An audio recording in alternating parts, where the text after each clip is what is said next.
Okay, I want to try again to demystify the concept of meaning or the concept of concept. I want to bring language down into a life world that is not understood in terms of dualism. So I've discussed this before in videos called, for instance, the presence and quality of meaning. So I'm not denying the existence of meaning, but I'm trying to approach meaning without the theological or dualistic notion of the sign. So let's start with the idea of a paraphrase.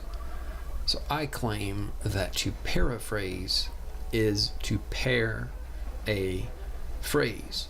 Now, if you look into the etymology of the word paraphrase, you can trace it back to the Greek, and it breaks down to beside, to tell, or to tell beside, right? So to paraphrase is to tell beside. So we can think of parallel.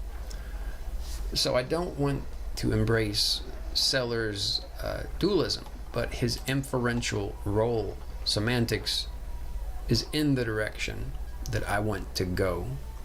And it's in the direction of the idea of meaning as use, which Wittgenstein made famous. But if we just say that meaning is use, to me that's not enough. It sounds profound, maybe it is profound, but it has to be unfolded. We have to get a grip on structure. So Sellers uses this example.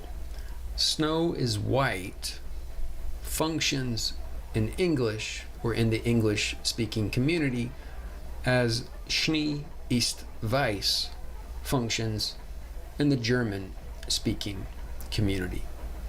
Approximately. Every sound act is a unique and non-repeatable event in the world. So we're ignoring all kinds of complexity, right? There are so many ways you can pronounce these phrases, so many contexts. It's staggering. But, approximately, snow is white does the same job as Schnee ist weiß. Now that is sort of across two languages. If we're just in English, saying what's up is blurry equivalent to how's it going. So when I say blurry equivalent, I'm talking about blurry equivalence classes. So the theological understanding of the sign thinks of meaning as something that is in the head of the subject, in the soul, in the spirit. And the general conception of a human being is a kind of ghost in the machine, right? Famously critiqued by philosophers, but this critique didn't quite take, or, many of us have not absorbed it, and maybe we don't want to absorb it. But I'm interested in this, a life world realism, you might say. So where is meaning if it's not in the head? So for the theological notion of the sign, which is still in Saussure to some degree, even though he starts to break it down, there's the signified, which is, the heavenly meaning, the ghost stuff, meaning, and then the signifier, that would be sound. Now, depending on your ontology, your philosophy, you might think that the body or the flesh of the sign is made out of some kind of pure physicality. But my gripe with the theological notion of the sign and dualism in general is it kind of separates the world into an internal meaning stuff, and then it leaves the external world meaningless. So you might say, people would call this scientism.